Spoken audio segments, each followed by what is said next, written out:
What's up, everyone? Welcome back to my channel. This is the Man United versus Brighton post-match reaction, and because the game was yesterday. Fortunately, I wasn't able to do it yesterday. I'm doing today, and today is a Friday. I'm also gonna extend. Usually, it's gonna be a quick, not that long post-match reaction, but I'm gonna extend it. We're just gonna talk about um, the top four, and we're going to talk about Man United's chances of the top four. We're going to talk about what's going on with Man United. We're going to talk about Liverpool and their top four hopes. We're also probably going to touch upon the job that De Zerbi is doing at Brighton as well. And that's going to be tied in with the Man United breakdowns because as much as this is a Man United channel, as much as I'm a Man United fan, I also have to give props to other clubs and actually be in terms objective, even though I'm not objective, I'm extremely biased when it comes to other clubs, especially rival clubs. Um, but yeah, let's get into it. Let's get into Man United versus Brighton. I mean, what is it? The third time we played Brighton this year, this season actually. Just a quick backstory. So prior to this game, as a lot of people already know, Ten Hag's first game was against Brighton. Destroyed, absolutely destroyed, 4-0. Sorry, it's not 4-0. That's Brighton Brentford. Brighton, we got beaten 2-1. And it was Ten Hag's home game. It was a disaster, and it's just not under De Zerbi. This is Graham Potter's Brighton. That's crazy, right? And that's how long ago it was. It was the very first game in the Premier League that Man United played was against Brighton. We lost 2-1. Then things changed. Man United lost their first two games. Things changed. Brighton lost Cucurella. They lost one of their. They, they lost a lot of people in terms of their the people that was working with Potter once Tuchel got sacked, Potter got hired, and here comes De Zerbi. And to be honest, I didn't know much about De Zerbi. Uh, Shout out to Mike. Shout out to Mike. He has a football channel called Mike talks football. Phenomenal footballing person in terms of a footballing mind. The guy knows a lot about everything. He knows a lot about everything, and so he paid attention to Zerbi and Sassuolo. Did well. So once he got hired, a lot of people didn't know him. Because Potter was a big figure not only in the Premier League but also at Brighton. So once he left, everyone thought there was going to be a dip, but no. De Zerbi took this team, took it to a different level. So shout out to him. They also became so much better in terms of they lost Basuma and they lost Cucurella, which was two of the best players, people will say, at that time. They replaced him very easily. They looked like such a better team for it. Again, Man United played them in the FA Cup semi-finals, as everyone know. That was a very tough game for Man United. Both teams had chances, and then Man United ended up prevailing and going to the final because Man United beat them in penalties. The person that put Man United through was Victor Lindelof for this penalty. I think it was Solly March who missed March. I think that was the player who missed the. He was the one who missed the penalty prior, and Lindelof scores it. So now we're in a situation now going away to Brighton in Premier League. Brighton. Let me just share you guys Brighton's form prior to Man United game. Yeah, Their form is not. Let me just share it.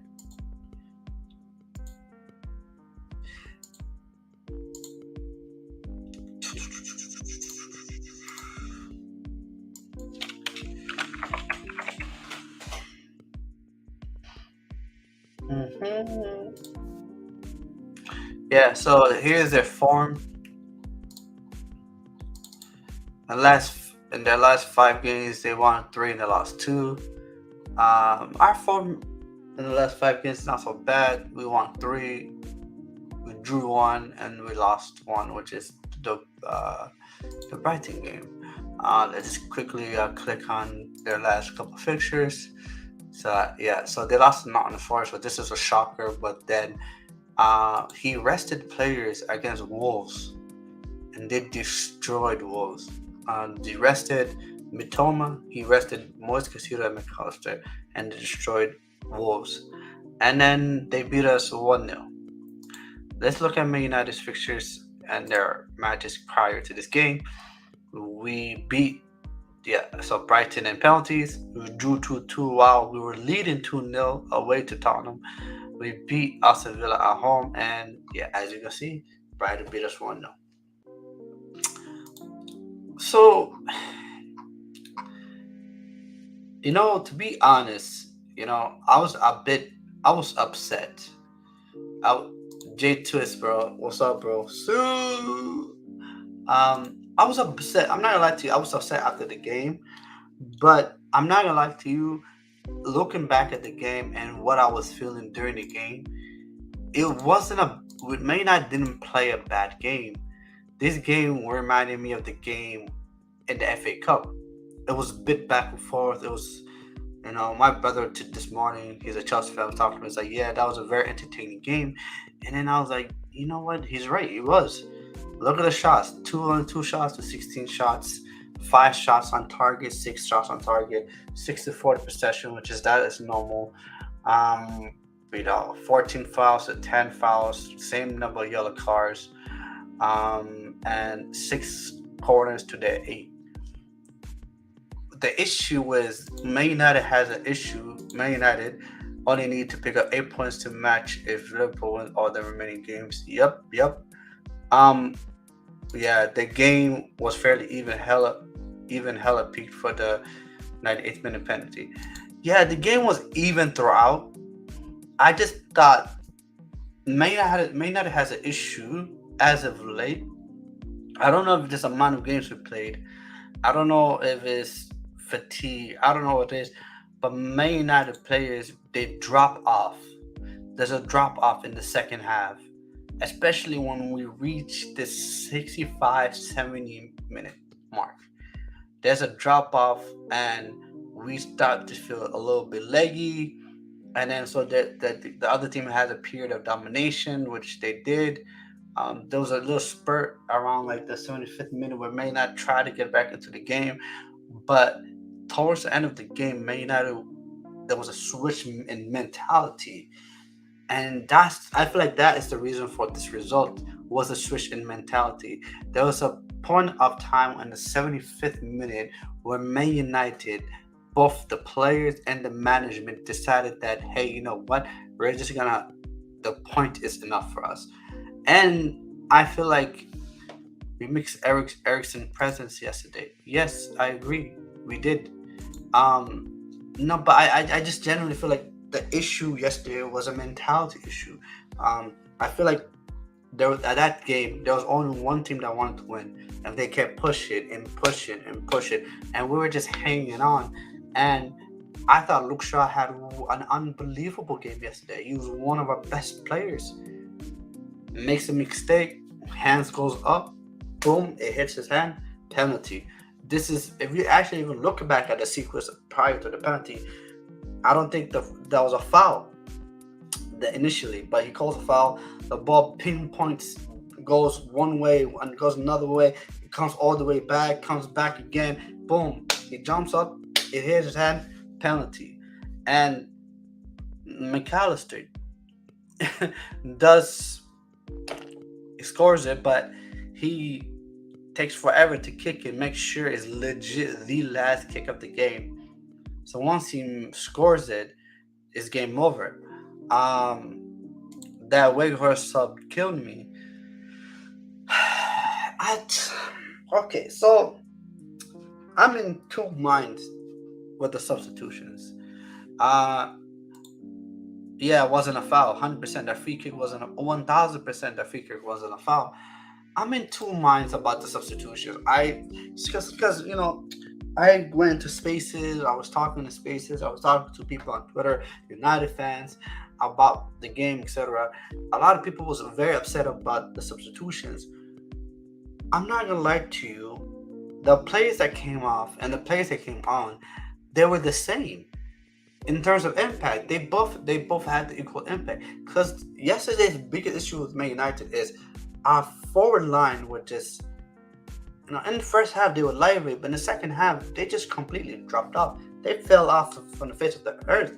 I don't know what happened to Rashford, Martial, Anthony. They were lively in the first half. Anthony should have scored in the first half. They were lively. Martial was getting into the game, and Rashford was getting into the game. Second half, they completely fell out from the face of the earth. I don't know what happened. They completely disappeared. I don't know. And as much as I didn't want Weghorst to come on, Martial was that atrocious. He was that bad that even when he brought on Weghorst, I said, even in my mind, even if I knew that Weghorst was horrendous and he was not going to offer nothing, I was like, anything was better than Martial yesterday. Martial was that bad. This is what happens when you don't have. Yes, 100%. I mean, because the thing is, at that point of the game, you had Brighton was doing substitutions. Brighton was bringing on players. And then you look at Eric Ten Hag, you're like, oh, Eric Ten Hag needs to change something. Then you wonder, okay, then who does he change? Who does he bring on? Then you look at the bench, you're like, Sancho, Weghorst, that's the only attacking option he has. And Sabitzer. So, I mean, at the end of the day, yes, you can criticize Ten Hag for bringing a substitution, but Martial was horrible. He was so bad, and even at that moment, I thought Weghorst would probably be a better option. We might as well just play Weghorst because no matter how bad Weghorst is, the way that Martial was playing, it couldn't been worse. Like you couldn't get even worse. But Weghorst came on, and he didn't do anything as well. It was as equally as bad. Any small hope I had for Martial died yesterday. 1000%. I think I don't know how Martial got away without any criticism yesterday. Because I'm not gonna lie to you, United fans, they're very good at deflecting blame when it comes to their favorite players. Martial was so bad, unbelievable, so bad. It was so bad. In some sense, I didn't understand what was the point. Like it was so bad that Ten Hag did everything he could. There was times in the game where he switched both Martial and Rashford, put Rashford down the middle, put Martial on the left. Nothing, zero, nothing. J Twist says, like Guardiola can bring on Alvarez if Haaland's not 1000%, 1000%. And we were playing with 10 men, bro. I'm not gonna lie to you. It was bad. It was so bad. I think another issue we had as well is Anthony. I feel like Anthony. I don't like when Anthony comes off because, well, for whatever reason, when Anthony comes off, we become worse. If Sancho's gonna come on, then Sancho should have came off for Martial.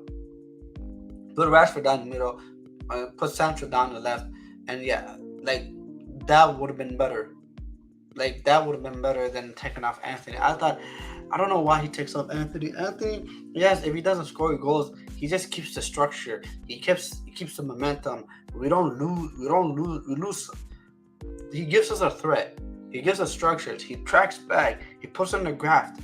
But if you put Sancho on the right, it's not the same, bro. It's because Sancho's not going to give you the same work rate as Anthony on the right. And at that moment, we just got exploited. So yeah, for the most part, It was a good game. Not gonna lie to you, but you know, at the end of the day, I thought Brighton ended up deserving it because they were the only team that was willing to win it. I'm not gonna blame Luke Shaw for playing out of position and defending for his lives, and he made a mistake. I'm not gonna blame him for that. Stuff like that happens when you're getting attacked towards like the last 20 minutes. Um, you keep getting attacked. The ball keeps coming back to you, come back to you, come back to you. You keep defending and defending and defending and defending. The mistake is going to happen. Anthony helps keep the right side balance on more defensive structure. 1,000%, 1,000%, 1,000%. No, overall, Brighton deserved it, in my opinion. Um, Back to back poor results away. Yeah, I mean, it's weird because everything said that we were gonna lose this game because we had the away record. The fact that our form, as even though we got results in the last game, wasn't the greatest. We just don't score enough goals, et cetera, et cetera. In the last three games in all competition, we scored one goal. Yeah, in the last actually in the last four, we scored three goals. In the last four matches in all competition, we scored four goals. No, no, sorry. In the last four matches in all competition, we scored three goals. We scored two at Tottenham and we scored one at Aston Villa. We're scoring in the last four games. We scored less than a goal a game. I wonder when Brighton last did the double over us. That's a good question. I don't know. It probably is like the first time since like 1930s. Luke Shaw is the best for me personally. One thought, yeah, yeah. Luke Shaw was good yesterday. Luke Shaw, the defense was good yesterday. I thought Luke Shaw, the whole back line did their job. I thought the midfield had a battle. That midfield had a battle. Midfield, I think the midfield struggled a little bit, um, for the most part. Um, but yeah, I thought the midfield, Casemiro. I thought Casemiro had a tough time. Once he got the yellow card, Casemiro just couldn't play his game. Um, but I don't. I thought his passing wasn't good.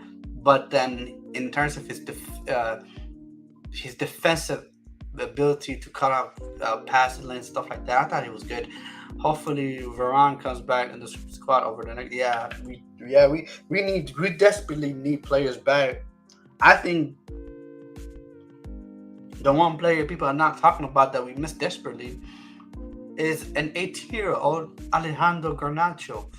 He gives us something in the wing that none of our front line gives us. He gives us directness. Like the only player that gives us directness is Rashford, and Rashford has been struggling on the left. I think we should put Rashford down the middle, uh, bring Martial off from the bench. I don't think Martial is just good enough to start anymore. I'm sorry, he's a liability at this point. Instead of bringing on Wakehorse from the bench, I'd rather we just bring on Martial and then do it that way. Um, yeah, but we desperately, Varane, we need him back. But I think we also 100% are missing Alejandro Garnacho. He just gives us a different, like when Jadon Sancho comes on, he doesn't offer us anything. If that was Alejandro Garnacho, boom, gets the ball, runs explosive winger with pace. Yes, explosive with pace off the bench is desperately needed. I don't know why. I don't know what's up with Palestri. I have no idea what's going on with Palestri. I don't know why he's not even giving Palestri a chance at this point. Probably he sees something in training that he probably doesn't trust him, which is fair enough. But Sancho just, if we're trying to chase a game, if it's 0-0, is Sancho going to be the difference off the bench? No. Garnacho adds a different dimension, especially the way the game was going. We didn't need a player like Jadon Sancho to come on. We needed a player to put the stretch the back line of Brighton and push them back.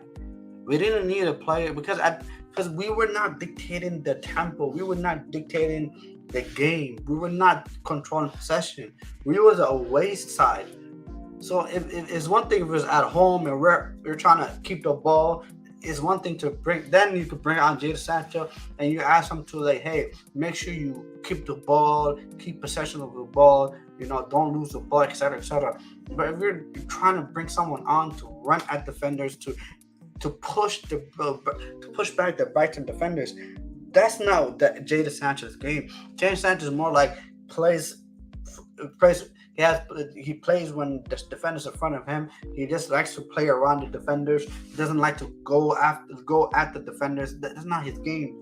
And I feel like we missed Nacho desperately. We needed someone to run up the pitch and hold the ball. Yeah, but I think we needed a player that we needed to sustain pressure on that back line, and I don't think we did that enough. And I think also our decision making in the final third was horrible. Weghorst, Central, Andos, yeah, they're the type of players that they want to have play in front of the defenders. They don't want to play behind the defenders. So when you have players where like they want to run, oh, 1-2, boom, give me the ball in behind, or they want to give me the ball, I'm gonna run at the defenders. They push the defenders. They do push the backline back. The backline there's a pressure on the backline that hey, we have to. These guys, these attackers, they're gonna attack us. So they don't push up so much. But Sancho and Weghorst, it allows them to push their line up further. So I will worry with Rashford as we rush him back. Yeah, that's a good point. Ron Rashford, no party. Yeah, I mean that's a very, very, very, very good point. It's just weird because if Rashford doesn't score goals for us, I struggle to see who will score goals for us. It really is like a lottery at this point, like who's going to score goals for us. Like I said, in the last 4 matches, we scored less than a goal a game. We scored 2 at Tottenham, scored 1 at Aston Villa.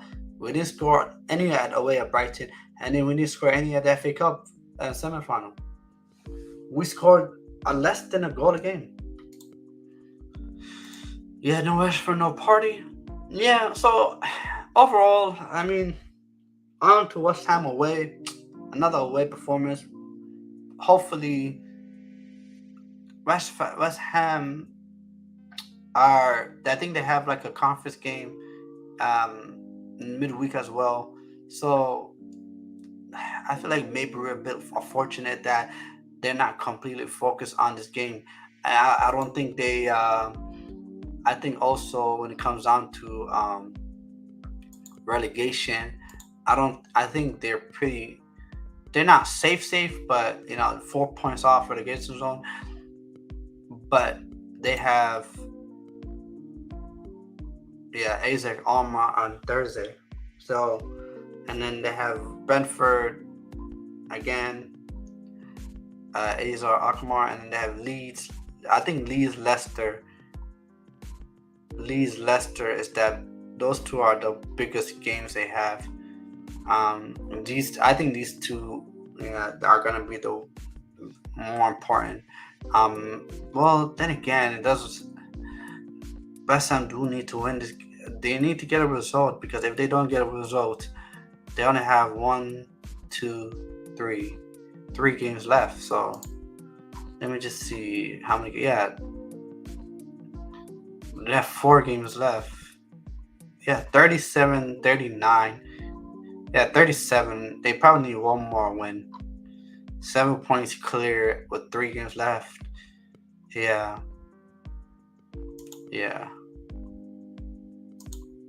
I'm saying 2-1 away win. Yeah, I think we're gonna win away from home because it's not part of the top 10, so we have no issue, right? Um, yeah, won't be surprised if more is stuck on us. No, I think Man United are good at coming back from. You say we lose a game, we're good at bouncing back right after with a result. So I expect a result. And this game is on Sunday, I believe. Yeah, maybe not. It was since we're playing Thursday, we probably play Sunday. Yep, Sunday at 1 p.m. Hmm. But yeah, let me just let me see what's going on. Let me see the upcomes. Okay, so tomorrow, Bournemouth versus Chelsea. Woo, 6 pointer. Man City leads. Wolves, Villa, Crystal Palace, and Tottenham. Massive game for Man United tomorrow because we need Liverpool to drop points. I feel like just in case. Because if Liverpool drop points here, if look, 66% probability of winning, 15% probability of Brentford winning, 19% probability of a draw. So yeah, so it looks like um and then Newcastle, Arsenal, West Ham, Man United, and Fulham, Leicester. Oh, Brighton, Everton as well. On Monday, Nottingham Forest and Southampton. Okay.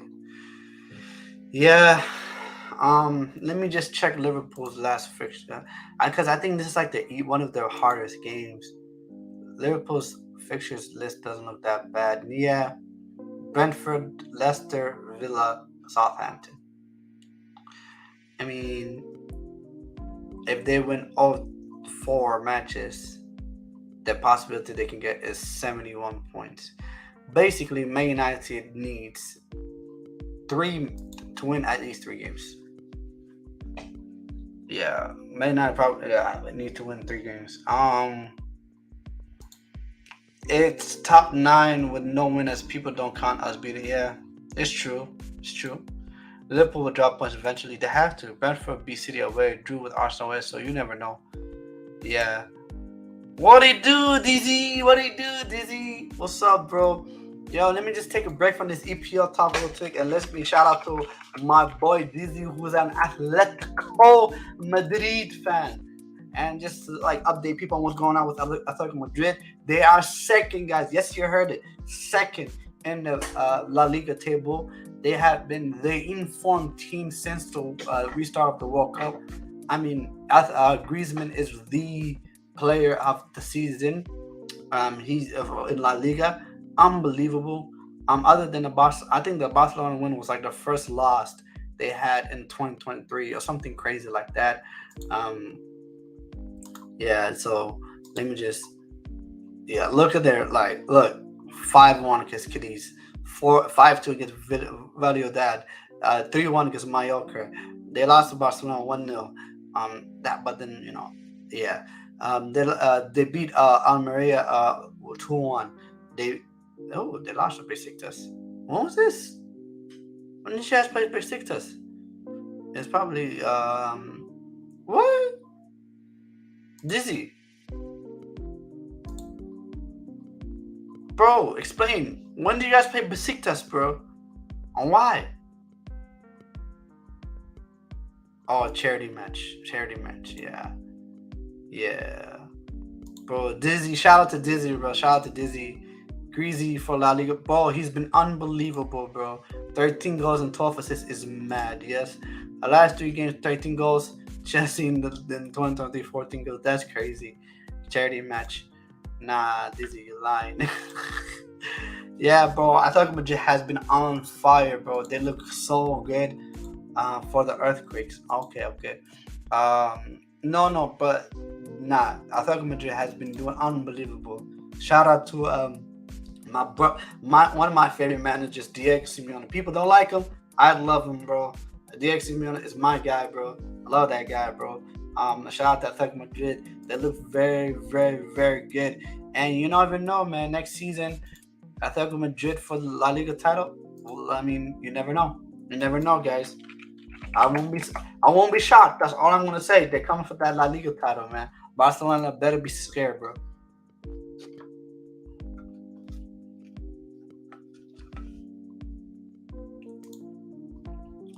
No Joao Madrid party. No Joao Madrid party. 100% no Joao Felix, bro. Yeah. One second, people. I'll be back.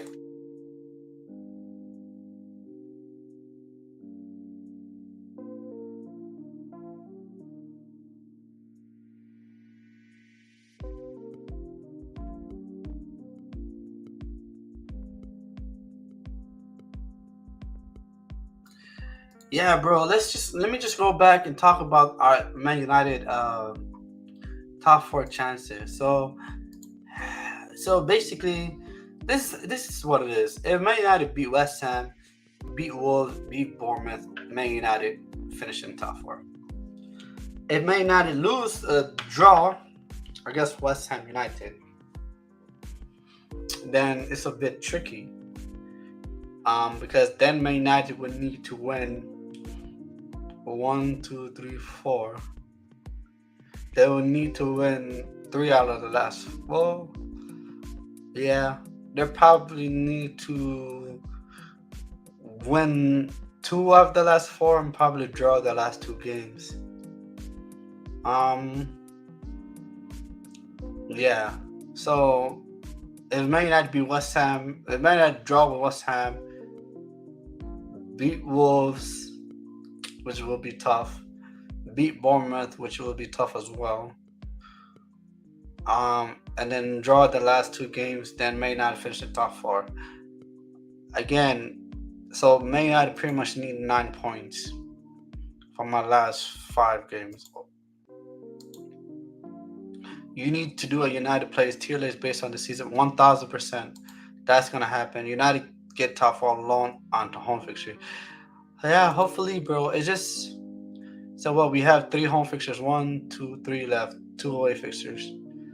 I just feel like the Brighton game is not even a game that I'm actually upset on. Say we drew with Brighton and then we beat Tottenham. That's 4 points.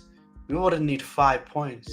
So I win at West Ham and win and then pretty much two draws in the last four games, we would have been top four. Man, I would just make everything so complicated. This game really hurt us very bad.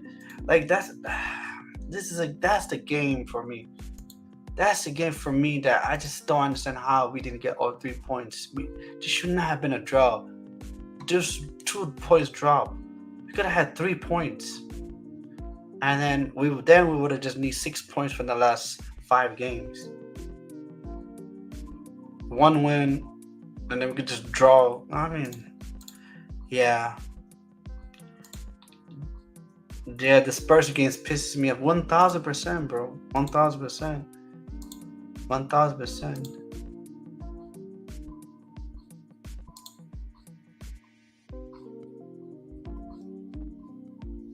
Dizzy, I saw your message, bro.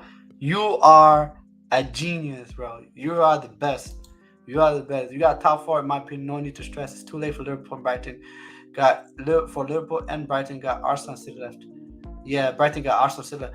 Yeah, I just feel like that Brentford game is gonna be massive because if Man United, if Liverpool don't beat Brentford, then Man United just need to win two more games. That's that simple. We just need to win two more games and probably draw one game.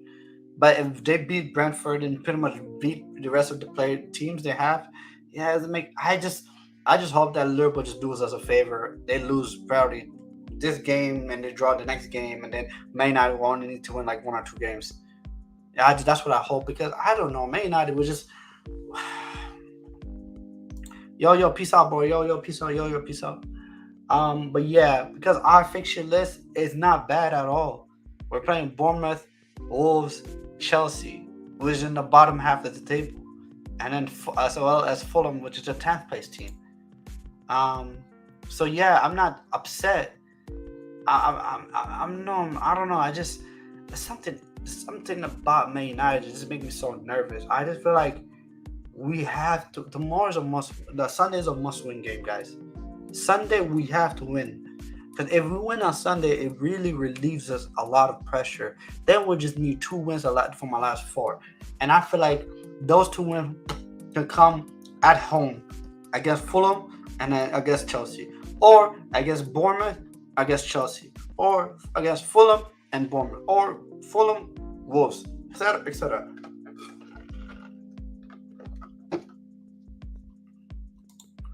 Nah, we need something, bro. And then, bro, I don't care if the players had to dive. I don't care. And they gotta do everything they can to get that 3 points, bro. They can't draw tomorrow on Sunday.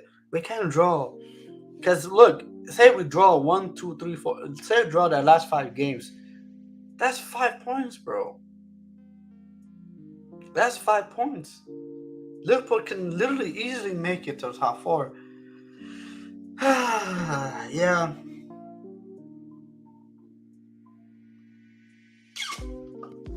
Yo, shout out to Dizzy, bro. Yeah, I'm probably gonna do a tier list based on the season. Yeah, I'm definitely gonna do this. Shout out to Dizzy, bro. Shout out to Dizzy. Um, but anyways, guys, I'm gonna catch you guys on. Catch me on H. Guys, like always, like share this channel, guys. Really share the channel.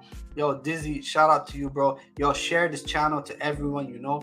Make sure get these people to get to. We need to get to 130 subscribers. Right now we're 130. Dizzy, you're one of my mods, bro.